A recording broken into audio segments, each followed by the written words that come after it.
Bismillahirrahmanirrahim.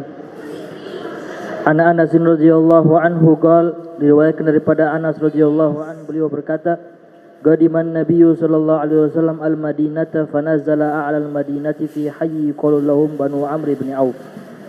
Nabi sallallahu alaihi wasallam datang ke Madinah dan datang ke daerah pegunungan Madinah, fi hayy qala lahum Banu Amr bin Auf, di perkampungan yang dinamakan perkampungan Bani Amr bin Auf. Faqaman nabiyyu fihim arba'a asyrata lailatan. Kemudian Nabi SAW menetap di tempat tersebut selama 14 malam.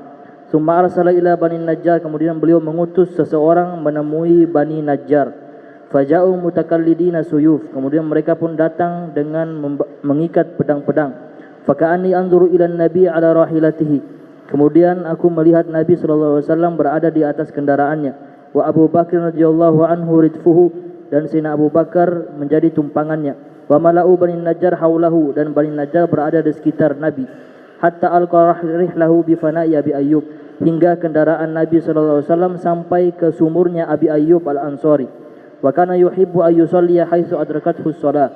Kemudian Nabi SAW adalah orang yang suka atau senang melaksanakan solat ketika sudah datang waktunya. Wa yusalli fi marabidil ghanam, maka beliau pun langsung melaksanakan solat di kandang kambing, di sekitar kandang kambing. Wa annahu amara bi bina'il masjidi. Kemudian Nabi SAW memerintahkan membangun masjid di tempat tersebut. Fa arsala ila Bani Najjar. Kemudian Nabi pun mengutus seseorang menemui ketua pembesarnya Bani Najjar. Faqala, dan berkata, ya Bani Najjar, wahai Bani Najjar, saminuni bihataikum hadza, berikan harga tanah kalian ini kepada kami. Qalu, kemudian Bani Najjar berkata, la wallahi la natlubu samanahu, tidak, demi Allah kami tidak meminta harganya, illa ilallah, kecuali hanya kepada Allah. Qala Anas, maka Anas pun berkata, fakana fihi ma aqulu lakum kuburul musyrikin. Kemudian di dalam tempat tersebut, sebagaimana yang telah aku katakan kepada kalian, ada kuburannya orang-orang musyrik. Wa fihi khirabun wa fihi nakhlun, dan dalam tempat tersebut juga terdapat reruntuhan rumah. Wa fihi nakhlun, dan juga terdapat pohon kurma. Fa amara an-nabiyyu bi kuburil musyrikin fanubishat, maka Nabi SAW memerintahkan kuburan orang-orang musyrik diratakan. Summa bil khirabi fasuwiyat, kemudian reruntuhan rumah ditutupi. Wa bin nakhli fakuti'ah, kemudian pohon kurma dijatuhkan. Fasaffun nakhla qiblatul masjidi, kemudian mereka meletakkan pohon kurma tersebut sebagai kiblat masjid. Wa ja'alu idanatayhil hijarah, kemudian mereka menjadikan dua tiang penyanggah dari batu, dengan batu. Wa ja'alu yanquluna sakhra, dan mereka mulai memindahkan bebatuan tersebut. Wa hum yartajizuna wan nabi ma'ahum, sambil mereka bernasyid dan Nabi berada bersama mereka. Wa huwa yaqul, dan beliau berkata, Allahumma la khaira illa khairul akhirah, ya Allah tidak ada kebaikan kecuali kebaikan di akhirat. Fakfir lil ansari wal muhajirah, maka ampunilah kaum ansar dan muhajir. Fatiha ila ruh sayyidina wa habibina syafina Muhammad ibn Abdullah wa ala alihi wa ashabihi wa azwajihi wa zurriyyati wa ahli baiti ajma'in, khususan ila ruh sayyidina Ahmad bin Isa al-Muhajir faqil muqaddam Muhammad bin Ali wa Alawi wa jami'i sadati Ali wa Alawi wa usuli wa furu'ihim, anna Allah yu'li darajatihim fil jannah, yukaffiru masubatihim wa yudha'ifu hasanatihim wa yahfazuna bijahim wa yanfa'una bihim wa yu'idu alayna min barakatihim wa asrarihim wa anwarihim wa ulumihim wa nafahatihim fid dini wad dunya wal akhirah. Al-Fatihah. Bismillahirrahmanirrahim. Alhamdulillahi rabbil alamin, arrahmanir rahim, maliki yaumiddin. إياك نعبد وإياك نستعين اهدنا الصراط المستقيم صراط الذين أنعمت عليهم غير المغضوب عليهم ولا الضالين آمين. السلام عليكم ورحمة الله وبركاته.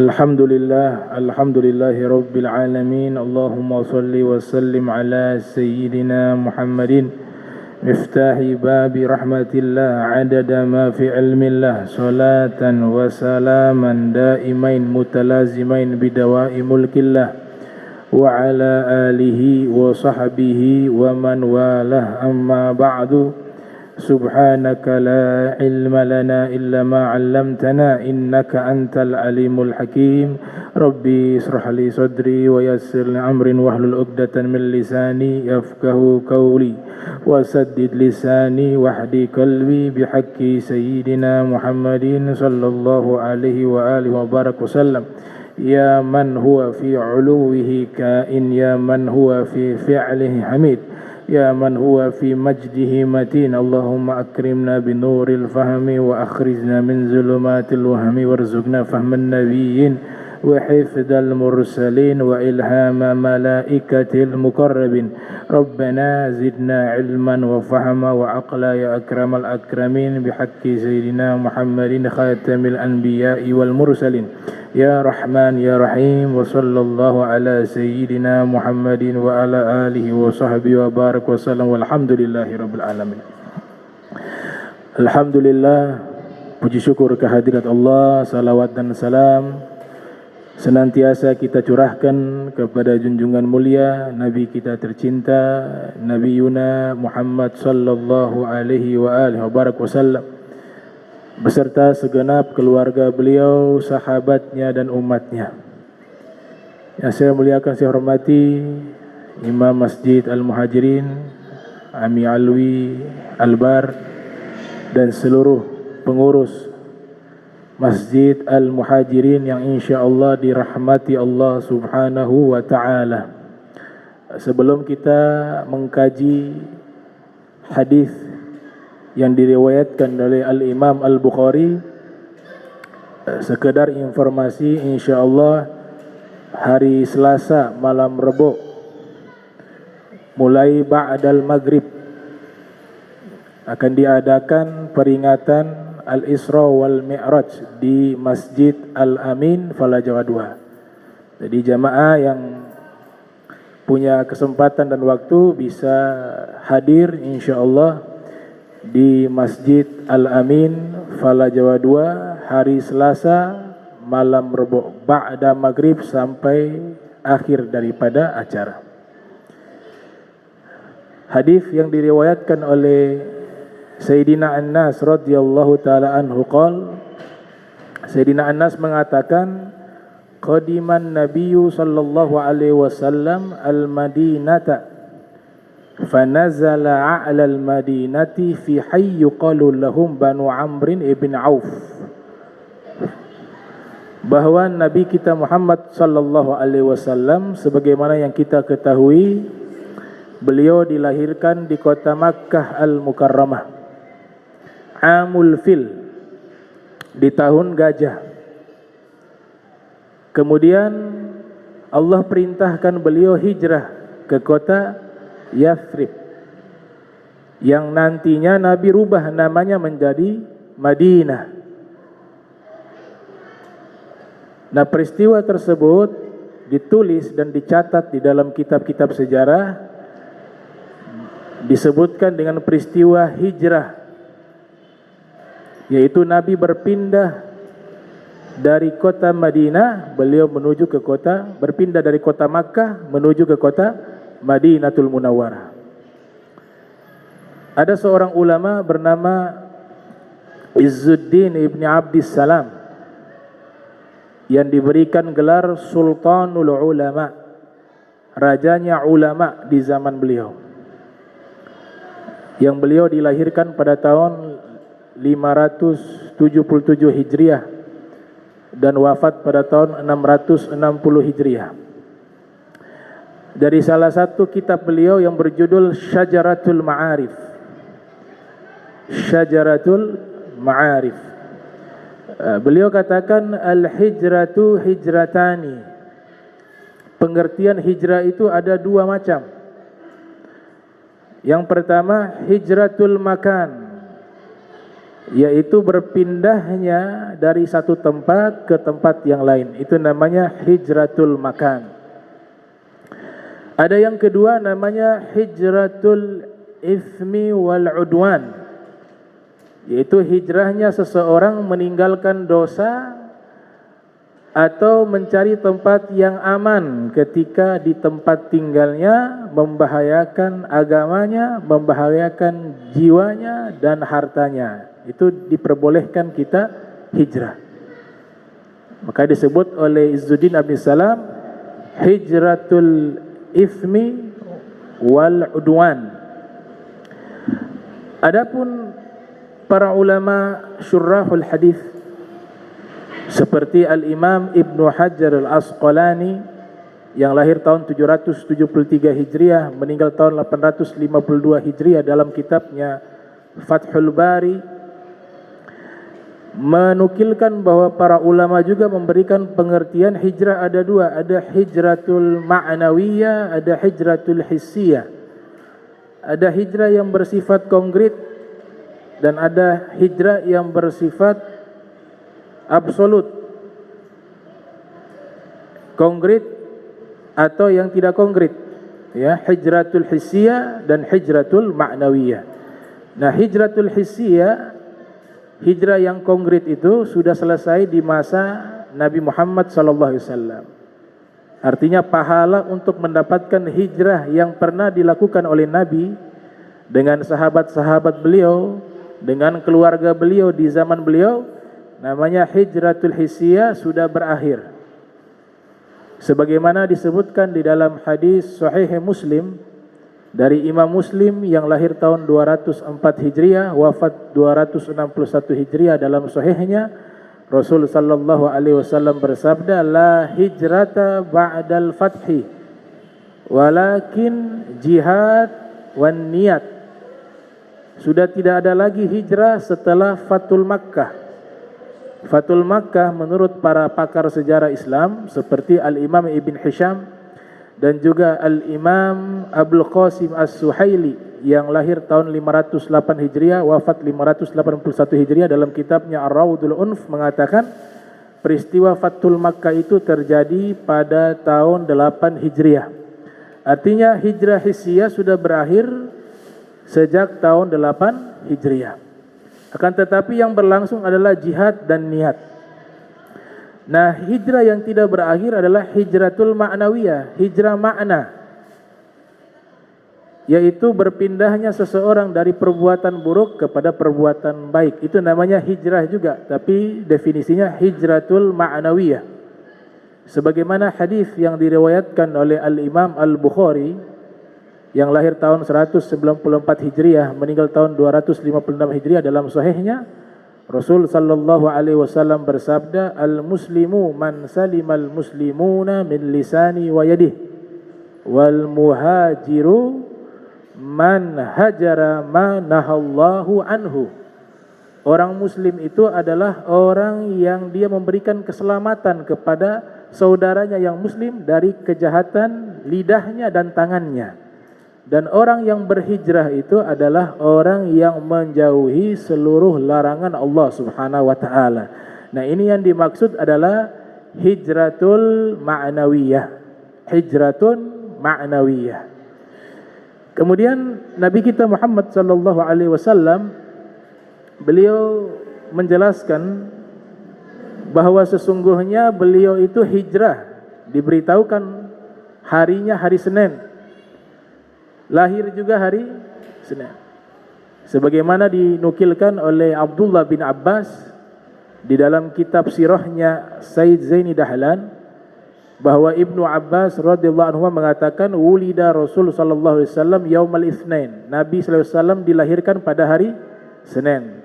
Wa ustun bi'a yaumal itsnain. Kemudian diangkat menjadi nabi dan rasul di hari Senin.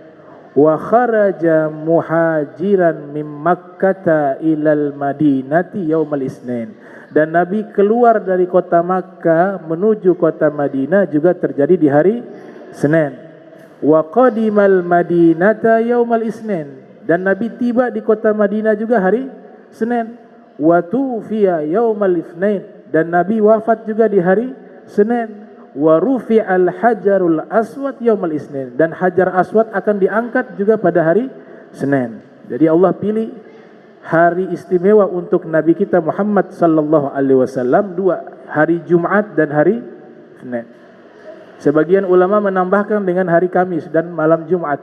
Karena malam Jumat hari di mana diperintahkan kita banyak bersalawat dan mengucapkan salam kepada Nabi Muhammad sallallahu alaihi wasallam.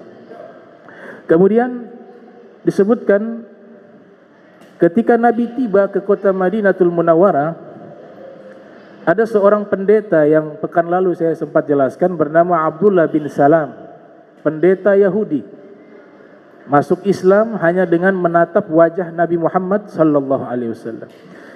Dan pendeta ini mengilustrasikan bahwa tatkala Nabi tiba ke kota Madinah, faji'tu finnas, saya dengan rombongan manusia datang menuju di depan pintu kota Madinah dengan tujuan ingin melihat wajah Nabi Muhammad sallallahu alaihi wasallam.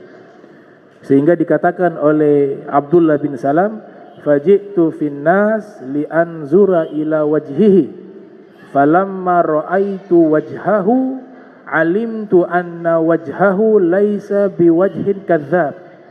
Tatkala saya pertama kali memandang wajah Nabi Muhammad sallallahu alaihi wasallam, maka saya yakin wajah yang seperti ini bukan wajah seorang pendusta. Maka setelah itu beliau masuk Islam. Dan beliau riwayatkan ketika pertama kali Nabi tiba di kota Madinah, Nabi bersabda, ayyuhan nas at'imut ta'am wa afsaus salam wasilul arham wasallu bil lail wan nas niyam tadkhulul jannata bisalam. Yang artinya, wahai segenap manusia, at'imut ta'am, berilah makanan kepada orang yang kelaparan. Wafsaus salam, sebarkanlah salam kedamaian. Wasilul arham, sambunglah tali silaturahmi. Wasallu bil lail wanas niyam, dan solat malamlah kalian di saat manusia tidur. Tadkhulul jannata bisalam, niscaya kalian masuk surga dalam keadaan selamat. Dari hadis yang singkat ini, khairul kalam ma qalla wa dalla, sebaik-baiknya ucapan sedikit tapi padat maknanya. Nah itu Nabi, hadis tersebut menghimpun hubungan antara Allah dan manusia yang kita biasa kenal dengan sebut hablun minallah dan hablun minan nas. Nabi awali dengan perintah makan, memberikan makan kepada manusia, kemudian menyebarkan salam, menjalin silaturahmi, ditutup dengan solat. Nah ini maknanya adalah ibadah kita jika ingin sempurna, maka kedua-duanya harus baik, yaitu ibadah kita kepada Allah juga baik, namun juga hubungan kita dengan sesama manusia juga baik. Makanya peristiwa Mi'raj, Al-Isra wal Mi'rajnya Nabi itu perjalanan, kalau kita lihat perjalanan dari Makkah menuju ke Palestina. Kenapa yang dipilih Palestina?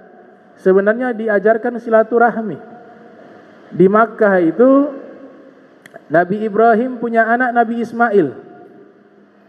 Nabi Ibrahim punya anak Nabi Ismail. Tinggal di mana? Di kota Makkah. Kemudian Nabi Ibrahim punya anak lainnya Nabi Ishak, tinggalnya di Palestina. Sehingga Nabi disuruh silaturahmi ke Palestina untuk menjalin lagi silaturahmi.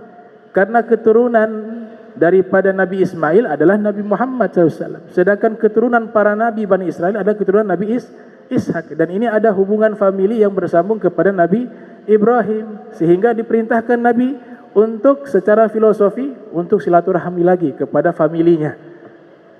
Kalau di Makkah Nabi Ismail, saudaranya Nabi Ishak di Palestina. Nah ini namanya perjalanan secara horizontal. Vertikal dua. Mi'rajnya adalah vertikal. Al-Isra-nya adalah horizontal. Maka ini yang dimaksud hablum minallah wa hablum minan nas. Dua ibadah kita bisa sempurna dengan dua cara tersebut. Kita baik dalam ibadah, melaksanakan kewajiban kita kepada Allah, namun juga kita baik di dalam hubungan interaksi sosial sesama manusia. Kemudian Nabi kita Muhammad sallallahu alaihi wasallam disebutkan tatkala beliau sampai ke kota Madinah, seluruh penduduk Madinah berharap Nabi tinggal di rumahnya. Sampai di antara mereka berebutan mengambil tali kekang unta untuk dibawa ke rumah mereka. Kemudian Nabi Muhammad SAW mengatakan, da'auha fa innaha ma'murah. Tinggalkan unta ini, biarkan dia memilih di mana lokasi saya tinggal. Maka unta tersebut berjalan menuju ke salah satu rumah yang bertingkat, yaitu rumah sahabat bernama Khalid bin Zaid bin Kulayb bin Tha'labah, yang terkenal dengan nama Abu Ayyub Al-Ansari. Jadi unta tersebut diperintahkan oleh Allah Subhanahu wa taala memilih lokasi tempat tinggal sementara Nabi. Ternyata yang dipilih adalah rumahnya Abu Ayyub.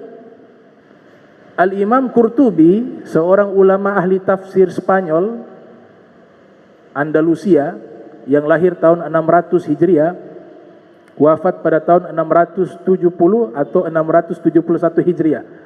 Dalam kitab tafsirnya mengatakan ada hikmah di balik Nabi singgah dan bermukim di rumahnya Abu Ayyub. Ceritanya adalah ratusan tahun sebelum Nabi lahir. Ratusan tahun sebelum Nabi lahir.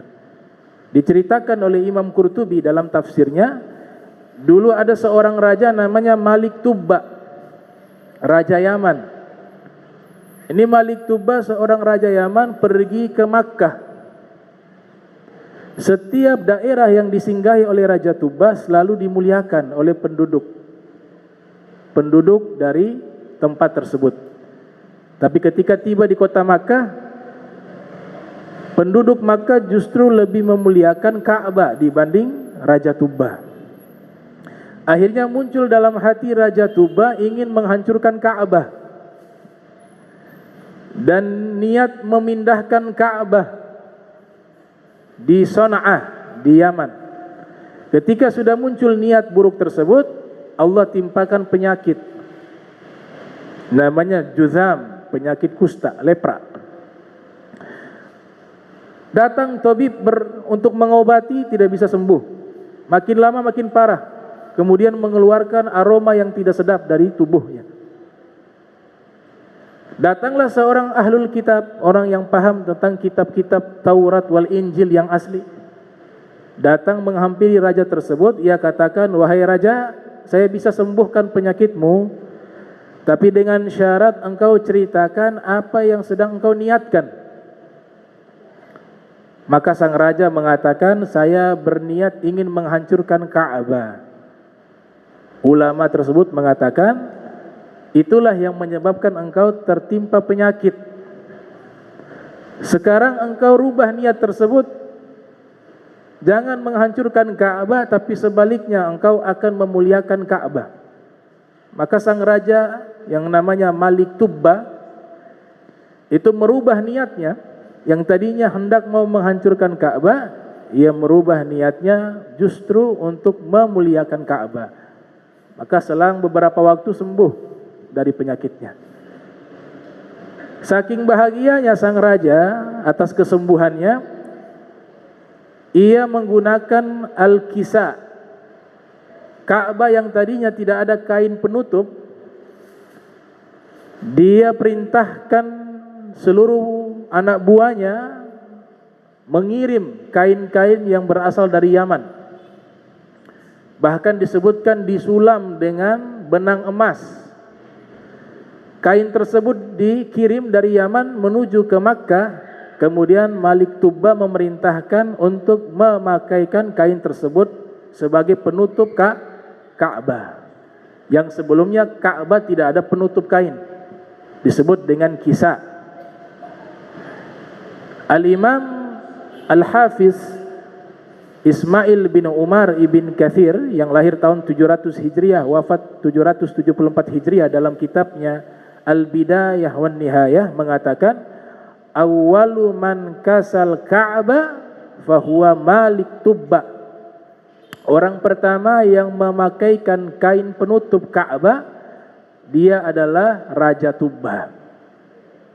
Jadi kalau kita lihat sekarang ada kain penutup Ka'bah, Itu yang pertama kali yang membuat hal tersebut adalah Malik Tubba, Raja Tubba.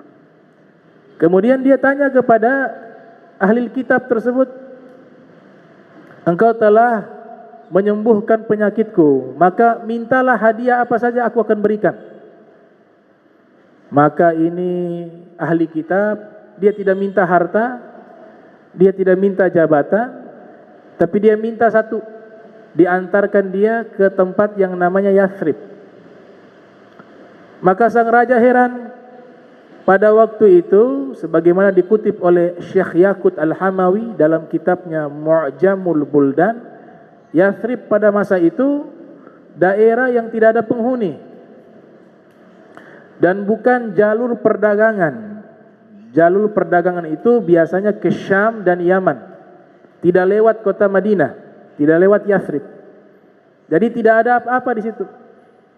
Maka sang raja mengatakan, kenapa engkau memilih hadiah tersebut? Harus diantarkan ke Yathrib. Ahli kitab ini menjelaskan, nanti akan muncul Nabi akhir zaman yang akan hijrah ke kota Yathrib. Maka saya berharap anak keturunan saya kelak menjadi pembela-pembela Nabi akhir zaman, yaitu Nabi Muhammad sallallahu alaihi wasallam. Kemudian sang raja mulai penasaran, kalau begitu coba kau ceritakan siapa Nabi akhir zaman. Maka diceritakan oleh ahli kitab tersebut sifatnya Nabi Muhammad, akhlaknya, ciri-ciri fisiknya.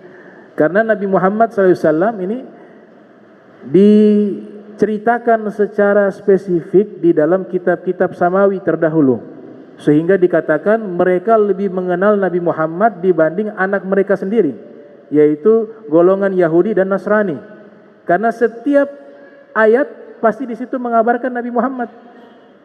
Dari kitab Injil, kitab Taurat, kitab Zabur, bahkan suhuf-suhufnya Nabi Musa, suhuf-suhufnya Nabi Ibrahim, pasti ada mengabarkan tentang Nabi Muhammad sallallahu alaihi wasallam. Maka sang raja jatuh cinta kepada Nabi,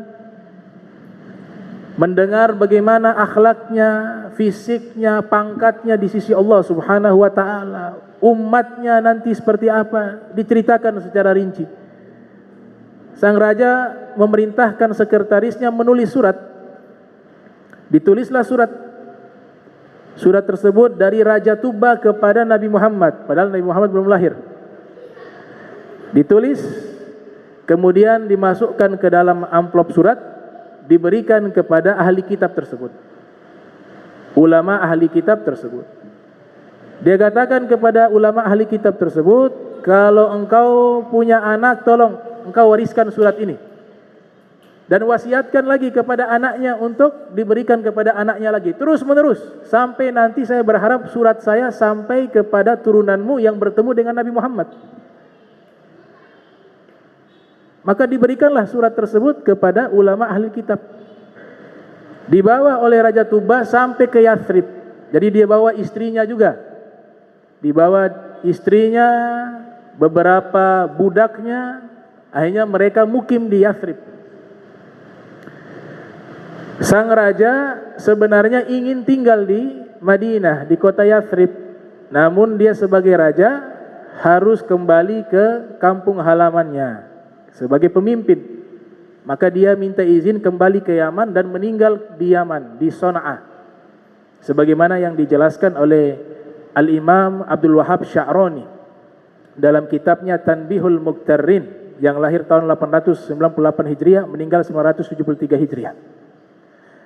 Nah, dari anak keturunannya ulama ahli kitab ini, disinilah muncul dua suku besar yang ada di kota Madinah, Aus sama Khazraj. Jadi seluruh sahabat yang berasal dari kota Madinah itu berasal dari anak turunan ulama ahli kitab tersebut. Dan Allah Subhanahu wa taala sudah mengatur ketika Nabi datang ke kota Madinah, Allah Ta'ala mengatur unta tersebut memilih rumahnya Abu Ayyub Al-Ansari. Ternyata Abu Ayyub Al-Ansari adalah cucu yang sangat dekat nasabnya kepada ulama ahli kitab tersebut. Dan suratnya itu diberikan oleh Raja Tuba kepada anaknya. Ternyata ini surat sampai ke tangannya Abu Ayyub Al-Ansari. Maka ketika Nabi Muhammad SAW masuk ke rumah Abu Ayyub Al-Ansari, Abu Ayyub mengeluarkan surat. Ya Rasulullah, ini surat dari kakek buyut kami yang paling pertama, yang pertama kali tinggal di kota Yathrib. Masih disegel, belum dibuka. Ini diwasiatkan, disuruh diberikan kepada anaknya. Kalau anaknya meninggal, kasih lagi turun-temurun sampai ketemu dengan Nabi Muhammad. Dan saya sekarang adalah cucu daripada ulama ahli kitab tersebut di zaman Raja Tuba. Inilah surat Raja Tuba ya Rasulullah. Kemudian Nabi perintahkan dibukakan surat tersebut dan dibacakan di hadapan Nabi Muhammad SAW. Ternyata isi surat tersebut pernyataan syahadat Raja Tuba kepada Nabi Muhammad. Padahal Nabi Muhammad belum lahir. Maka dibacakan surat tersebut, syahidtu ala Ahmada annahu rasulun minallahi bari'in nasami falau mudda umri ila umrihi kuntu waziran lahu wa ibna ammin wajahadtu bisayfi a'da'ahu wa farrajtu an sadrihi kulla hammin. Yang artinya, saya Raja Tuba bersaksi bahwa Ahmad, jadi di Taurat itu disebut dengan nama Ahmad. Wa isqala Isa ibn Maryam li bani Israil, ya bani Israil inni Rasulullah ilaikum musaddiqan lima baina yadayya minat Taurah wa mubasysyiran bir rasuli ya'ti min ba'di ismuhu Ahmad. Dalam Al-Qur'an disebutkan Nabi Isa mengatakan Ahmad. Jadi dalam kitab Injil nama Nabi Muhammad disebut dengan nama Ahmad. Kata Raja Tuba, aku bersaksi bahwa sesungguhnya Ahmad itu adalah utusan Allah, sang pencipta ruh. Seandainya saya Raja Tuba umurnya bisa sampai ke umurnya Nabi Muhammad, bisa sampai ke masanya Nabi Muhammad, maka saya Raja Tuba akan menjadi pelayannya Nabi Muhammad. Dan saya akan ikut berjuang bersama Nabi Muhammad, dan saya akan selalu menghilangkan kesedihan di dalam hati Nabi Muhammad. Kemudian Nabi mengatakan, Tuba, Tuba, limaliki Tuba, wa huwa min ahlil jannah. Beruntung, beruntung Raja Tuba, tidak pernah melihat aku, dan tidak hidup di masaku, namun dia beriman kepadaku. Dia penghuni surga, kata Nabi Muhammad sallallahu alaihi wasallam. Luar biasa. Maka Allah pilih Nabi tinggal di mana? Di rumahnya Abu Ayyub Al-Ansari. Di dalam kitab Sirah Ibn Hisham, juga dalam kitabnya Sirah Ibn Kathir yang lahir tahun 700 Hijriah, meninggal tahun 774 Hijriah, juga dalam kitab Raudul Unuf karya Abdul Qasim As-Suhaili yang lahir tahun 508 Hijriah, meninggal 581 Hijriah, itu menceritakan bagaimana Abu Ayyub dengan istrinya menghormati Nabi, luar biasa. Rumah 2 lantai, rumah tingkat. Mereka mengusulkan Nabi tinggal di lantai atas. Kenapa? Karena mereka takut su'ul adab, kurang ajar, tidak berakhlak kepada Nabi. Nabi berada di bawah sedangkan mereka di atas. Maka diusulkan Nabi tinggal di lantai atas. Nabi mengatakan, kalau saya di lantai atas kasihan tamu yang datang, biarlah saya tinggal di lantai bawah. Maka Abu Ayyub mengiyakan keinginan Nabi Muhammad SAW. Singkat cerita, pada malam hari Abu Ayyub dengan istrinya tidur di lantai atas, persis kamarnya di bawah kamar Nabi. Lagi tidur, ada semacam teko berisikan air, itu tidak sengaja terkena kaki, tumpah. Nah, rumah pada waktu itu kan terbuat dari tanah liat. Artinya dikhawatirkan kalau tertumpah ini akan menetes mengenai Nabi Muhammad. Ketika tertumpah, kedua-duanya panik. Kenapa mereka panik? Takut airnya itu menetes dan mengenai Nabi. Tidak ada kain kecuali kain sutra milik istri beliau. Kain sutra adalah kain yang mahal. Untuk menjaga jangan sampai Nabi terganggu, ia gunakan kain sutranya untuk menghalangi air tidak terjatuh mengenai Nabi Muhammad. Dan di malam hari kedua-duanya tidur dalam kedinginan karena kain sutra itu dijadikan sebagai selimut. Sudah basah, menggosok air karena takut air tersebut menimpa Nabi Muhammad sallallahu alaihi wasallam. Diceritakan juga di dalam kitab Al-Imam As-Suyuti dan juga dalam kitabnya Al-Imam Ibnu Ishaq, Nabi ketika tinggal di rumah Abu Ayyub, para ulama mengatakan selama 1 bulan penuh. Sebagian ulama mengatakan Nabi tinggal di rumahnya Abu Ayyub Al-Ansari itu kurang lebih hampir 7 bulan. Makanan yang biasa Nabi makan diberikan oleh tetangga-tetangga yang ada di samping rumahnya Abu Ayyub. Termasuk juga Abu Ayyub. Dibuat semacam jadwal untuk memasak, diberikan kepada Nabi Muhammad SAW. Setiap kali ada makanan yang sampai ke rumah Abu Ayyub Al-Ansari melarang seluruh keluarganya makan terlebih dahulu. Mereka harus menunggu Nabi selesai makan, baru makan satu keluarga. Selesai Nabi habis makan, makanannya itu bekas makanan Nabi, mereka seluruhnya satu keluarga makan bekas makanannya Nabi Muhammad SAW untuk tabarrukan, mengambil keberkahan dari makanannya Rasulullah SAW. Nah, satu ketika makanannya ini berbahan bawang merah, bawang putih, diberikan kepada Nabi SAW. Ternyata makanan tersebut dikembalikan masih utuh. Artinya Nabi tidak memakan. Abu Ayyub lihat, oh ini tidak disentuh oleh Nabi, makanannya masih utuh. Kemudian Abu Ayyub Al-Ansari bertanya kepada Rasulullah, ya Rasulullah, ini kenapa tidak engkau makan? Nabi katakan halal bagi kalian, makan saja, tidak apa-apa. Tapi bagi saya tidak memakan seperti ini. Karena saya sebentar malam mau munajat kepada Allah. Saya khawatir mengeluarkan aroma tidak sedap ketika munajat kepada Allah Subhanahu wa taala. Jadi Nabi tidak makan makanan yang berbau, tapi tidak mengharamkan. Nabi katakan kulu, makanlah kalian. Al-Imam An-Nawawi dalam kitab syarah beliau mengatakan bahwa yang dilarang oleh Nabi bukan makanannya tapi baunya.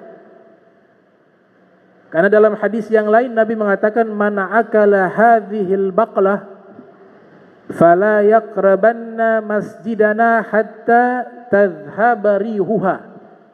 Siapa yang makan sayuran, disebutkan sayuran ini artinya bawang merah, bawang putih dan sejenis makanan yang memunculkan bau tak sedap. Siapa yang memakan makanan atau sayuran yang memunculkan bau yang tidak sedap, maka jangan dia masuk ke masjid kami terkecuali sudah hilang baunya. Al-Imam Nawawi mengatakan bukan larangannya daripada sayur tersebut, tapi yang Nabi larang adalah baunya. Nah, itu dibahas oleh Imam Nawawi yang lahir tahun 631 Hijriah, meninggal 676 Hijriah. Kemudian disebutkan oleh para ulama, Abu Ayyub Al-Ansari pernah mengambil beberapa helai jenggotnya Nabi yang beliau cukur. Diambillah oleh Abu Ayyub jenggotnya Nabi SAW yang beliau cukur. Kemudian Nabi melihat, wahai Abu Ayyub, apa yang kau ambil? Disebutkan, ini jenggotmu ya Rasulullah. Kata Nabi, ya Aba Ayyub, la yusibuka su. Selama jenggot itu bersamamu, engkau tidak akan ditimpa keburukan. Jenggotnya Rasulullah sallallahu alaihi wasallam. Imam Ahmad bin Hanbal yang lahir tahun 164 Hijriah, wafat pada tahun 241 Hijriah. Beliau ketika wafat telah mewasiatkan kepada anaknya bernama Abdullah agar dikuburkan beliau dengan satu helai rambutnya Nabi. Jadi Imam Ahmad bin Hanbal mewasiatkan, beliau memiliki satu helai rambutnya Rasulullah SAW, diwasiatkan kepada anaknya, kalau saya meninggal dunia, tolong engkau kuburkan saya dengan rambutnya Nabi Muhammad SAW. Padahal Imam Ahmad bin Hanbal ini, beliau paham tentang hadis Nabi, bahkan menghafal 1 juta hadis Rasulullah SAW. 1 juta hadis Nabi beliau hafal. Al-Imam Ahmad bin Hanbal, salah satu murid daripada Al-Imam Asy-Syafi'i rahimahumullah. Nah, ketika Nabi Muhammad SAW wafat, Abu Ayyub Al-Ansari, sebagaimana diceritakan, itu beliau jatuh miskin. Jatuh miskin. Datang kepada seorang sahabat bernama Abdullah bin Abbas. Wahai Abdullah bin Abbas, saya mau meminjam uang. Saya punya hutang 20.000. Kata Ibnu Abbas, saya akan berikan 40.000. Rumah di mana? Rumah sudah disita. Kemudian Ibnu Abbas mengatakan, rumahku ini silakan engkau ambil. Karena saya ingin melakukan hal yang sama yang pernah engkau lakukan kepada Nabi Muhammad SAW. Dikasih rumah dengan isi-isinya. Kemudian dikasih, hutangnya dibayar oleh Ibnu Abbas 40.000. Itu tidak ditulis apakah dinar atau fiddah, dinar atau dirham, tidak ditulis, tapi disebut 40.000 dibayar. Itu diceritakan dalam kitab Tarikh Dimishq karya Al-Imam Ibnu Asakir yang lahir tahun 499 Hijriah, meninggal 571 Hijriah dalam kitabnya. Abu Ayyub Al-Ansari, beliau ini dari suku Bani Najjar. Bani Najjar salah satu suku yang ada di Madinatul Munawwarah. Ketika Nabi tinggal di rumahnya beliau, anak-anak kecil yang ada dari suku Bani Najjar seluruhnya bahagia. Jadi yang bahagia bukan hanya orang dewasa, anak-anak kecil juga merasa bahagia karena bisa tinggal di samping rumah Nabi Muhammad SAW. Tiap kali Nabi keluar dari rumahnya Abu Ayyub, anak-anak kecil dari golongan wanita, mereka memukul semacam alat pukul, hadro atau rabana kalau kita bilang, atau marawis, alat pukul. Kemudian mereka, ketika Nabi sudah ada di hadapan mereka, mereka bersenandung. Mereka katakan, nahnu jiwarin min Bani Najjar, ya habadha Muhammadun min Jar. Kami adalah anak-anak perempuan dari Bani Najjar. Sungguh beruntung kami, Nabi Muhammad menjadi tetangga kami. Kemudian Nabi SAW menghibur mereka, anak-anak perempuan yang masih kecil tersebut. Nabi katakan, ya'lamullah inni la uhibbukunna. Allah Maha tahu bahwa saya Nabi Muhammad sangat mencintai kalian, kata Rasul SAW. Maka anak-anak itu girang bahagia mendapatkan semacam hadiah, respon yang baik dari Nabi kita Muhammad sallallahu alaihi wasallam. Nah, di masa khilafahnya Muawiyah bin Abi Sufyan, yang masa kekuasaannya disebut dengan Daulah Umayyah, itu dari tahun 40 Hijriah sampai 132 Hijriah, sebagaimana dinukilkan oleh Al-Imam Suyuti yang lahir tahun 849 Hijriah, meninggal tahun 911 Hijriah dalam kitabnya Tarikhul Khulafa. Di masa itu ada ekspansi perluasan wilayah Islam, itu sampai ke wilayah Turki. Di zaman itu Romawi kuasai Turki. Ibu kotanya adalah Konstantinopel. Sekarang namanya Istanbul. Setiap khalifah pasti punya cita-cita menaklukkan Konstantinopel. Itu program utama. Karena mereka ingin mendapatkan satu hadis yang Nabi katakan, la tuftahanna Konstantinia fala ni'mal amir amiruha wala ni'mal jais dzalikal jais. Akan ditaklukkan kota Konstantinopel, kata Nabi. Yang menaklukkan kota Konstantinopel, rajanya adalah raja terbaik dan pasukannya adalah pasukan terbaik. Jadi mereka berlomba-lomba untuk menaklukkan Konstantinopel dengan tujuan mendapatkan bisyarah, kabar gembira dari Nabi bahwa rajanya raja terbaik dan pasukannya pasukan terbaik yang bisa menaklukkan Konstantinopel. Ternyata sulit untuk ditaklukkan. Sampai pada akhirnya Abu Ayyub Al-Ansari itu ikut dalam ekspansi tersebut sampai ke Turki. Bisa bayangkan usianya waktu itu, ini jihad fisabilillah, usianya hampir 80 tahun. Masih memaksakan diri pergi jihad ke jarak yang sangat jauh dari Madinah menuju ke mana? Turki. Berangkat dengan kapal. Ternyata di atas kapal Abu Ayyub sakit. Ia katakan kepada pemimpin yang memimpin pasukan tersebut, kalau saya tidak sempat jihad dan meninggal di atas kapal ini, saya minta kalian kuburkan saya di temboknya Konstantinopel. Ditanya kenapa dikuburkan di dinding atau temboknya dari gerbang kota Konstantinopel. Kata Abu Ayyub, karena saya pernah mendengar Nabi Muhammad SAW mengatakan bahwa nanti ada orang soleh dari umatku dikuburkan di bawah tembok kota Konstantinopel. Kalaupun saya sempat jihad, maka biarkan saya meninggal di mana, asalkan kalian kuburkan di wilayah tersebut. Kalaupun saya tidak sampai umur ke Konstantinopel, maka jenazah saya kalian taruh saja di atas kuda. Kemudian ketika terjadi peperangan, biarkan kuda itu berlari ke arah musuh.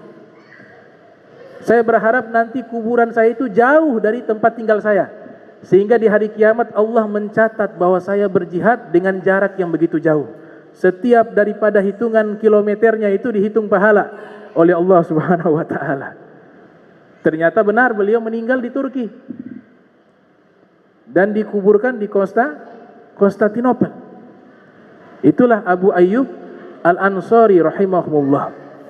Nah, Nabi kita Muhammad sallallahu alaihi wasallam, beliau sudah mengabarkan bahwa akan dibebaskan kota Konstantinopel. Ternyata di masanya seorang khalifah namanya Muhammad Al-Fatih. Ya, Muhammad Al-Fatih. Nah, Muhammad Al-Fatih ini membebaskan kota Konstantinopel pada tahun 857 Hijriah. Jadi begitu lama, ya. Begitu lama, begitu panjang perjalanan pembebasan kota Konstantinopel. Yang menarik saudara-saudara sekalian, pada waktu itu Muhammad Al-Fatih usianya masih 21 tahun. Ada yang mengatakan 25 tahun. Sudah jadi khalifah, jadi raja, dan beliau hafizul Quran. Seorang hafiz Al-Quran yang menghafal Al-Quran 30 juz. Dan beliau seorang yang bertarekat, tarekat sufi, beliau Naqsyabandiyah. Dia punya syekh namanya Syekh Syamsuddin An-Naqsyabandi, yang nasabnya bersambung kepada sahabat Sayyidina Abu Bakar Siddiq. Dan beliau orang pertama yang membuat meriam. Jadi sejarah meriam pertama kali itu yang membuat adalah Muhammad Al-Fatih. Berhasil dibobol itu negeri. Maka para ulama memberikan bahwa hadis tersebut adalah miliknya Muhammad Al-Fatih. Ternyata disurvei oleh para ulama, seluruh pasukannya waktu itu adalah orang-orang yang sangat taat dalam beragama. Mereka ketika hendak mau berperang dengan Bizantium, yang ada di Konstantinopel, itu mereka tidak pernah lepas dari sholat tahajud. Seluruh pasukannya, jenderalnya, khalifahnya, bahkan sebagian di antara mereka dalam keadaan berpuasa. Akhirnya apa yang terjadi?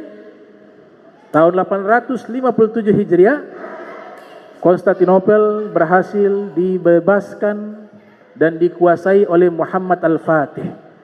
Namun ketika beliau kuasai, beliau bebaskan itu gereja, masih ada mukim orang-orang Nasrani, tidak diganggu.